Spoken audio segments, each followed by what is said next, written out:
So next, we're going to go ahead and create the create account user interface.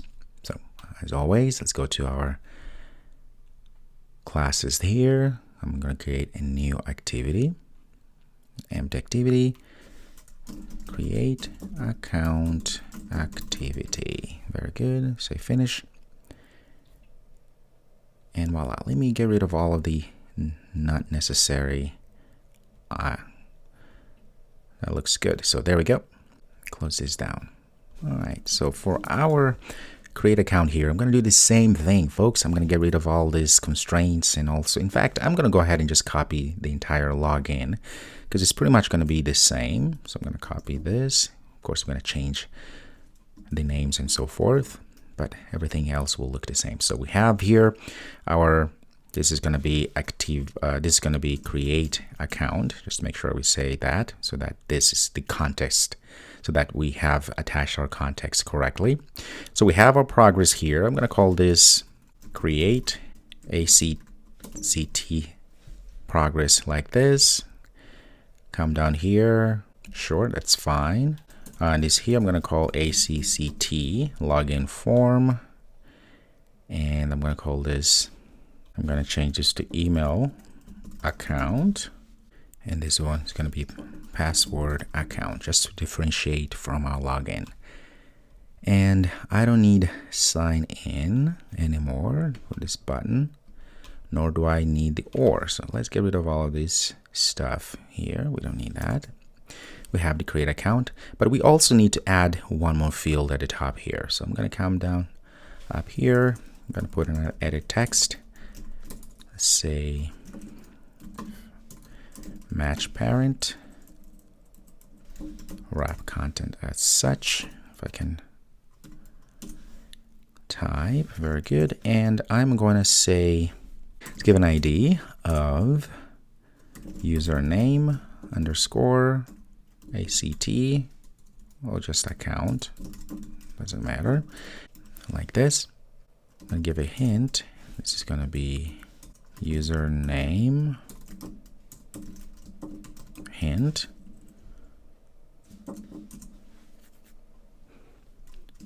Username as such, very good. This input type is going to be text, person, name as such, and I want max lines to be just 1. Okay, that looks very good. Perhaps I'm going to say bottom padding. Padding bottom there of about 6 dp, maybe more, or finalize like that. Looks like I have typos here. There we go. Maybe 16 dp. That looks much better. And I'm going to give this margin top of about 16 dp. All right, I think that all ends up looking much better. All right, so we have password account, the button here, create account button. That looks very good.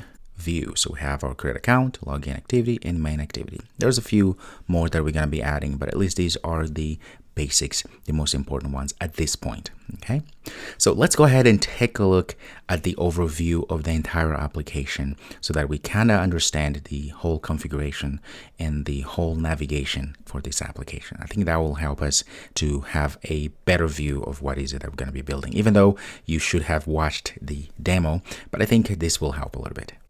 So the full structure of this application is as follows. So we start from get started, right? We saw that in the get started. Once they click get started, they go to the login or create account page or screen. From here, they could either go straight, if they already registered, meaning they have a way of logging in, they go straight to write journal. If not, they go to create account. The moment they are done creating an account, we take them straight to write journal.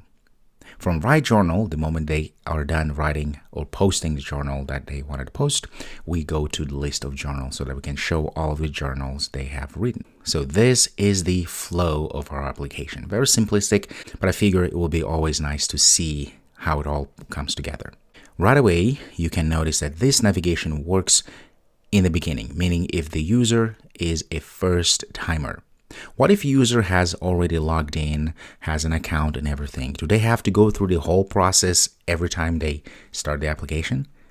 Obviously not, because that would not make a lot of sense. So here's another scenario. So in cases where user is already logged in, so user has already created an account, so user has used this application first time, so this is the second, third, or fourth, or fifth, or 10th time, okay? So not the first time. We don't need this whole hierarchy here, right? So we get rid of the get started altogether. We get rid of the login. Of course, we get rid of the create account as well as such. Now we only have the write journal screen and the list of journals, because that's all that really it's needed, because they don't have to go through that whole process. That makes no sense. By the power of Firebase and Firestore, we're able to authenticate the user so that they don't have to come back every time and log in. Okay? So the structure now becomes simpler. So they open the app the second time, they go straight to a write journal, they write, they save the journal, they are shown the list of journals they have written. If they want to add another one, they can click a button from our list of journals, they go back to write journal and back and forth. So from that semi-complex hierarchy of windows, of screens, once they have logged in, we will end up with just having those two, which simplifies our app even further. So this is the structure of our app. Okay, let's go back to code.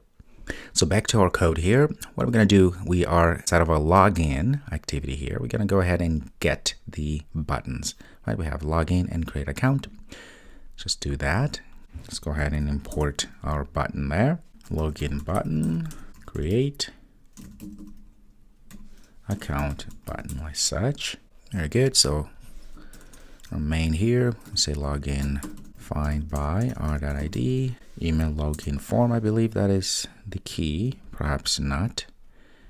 Email sign in button. Let's copy that. That is the ID that we're looking for. There we go. And I'm going to say create account, create account button. Again, I like to always check, make sure that, let's go to create resource. That's not the one that we want. We want this one, create account button. See the differences there, right? Create account button. There's two. I'm going to change one here. Instead of just create account button, I am just going to make create account button underscore login, just to be sure we don't end up with trouble. That's the trouble of having different buttons that tend to mean the same thing. Very good. So we have those. For now, I'm just going to say create account that's set on click listener, new on click listener. What are we going to do? I'm just going to go start activity, new intent here. And I'm going to go to from our login activity, that this, and we're going to our create account that class. Okay, very simple for now, so we can have that flow. I'm going to go ahead and run this real quick. Very good. So let's go ahead and get started. There we go. If I go login, nothing really happens, but if I say create account, we should go to our create account. All right, this is very good progress. So next video, we're going to start looking at putting together the back end and the flow connected to Firebase and Firestore, so we can start logging and creating users. All right, perfect. I'll see you in the next video.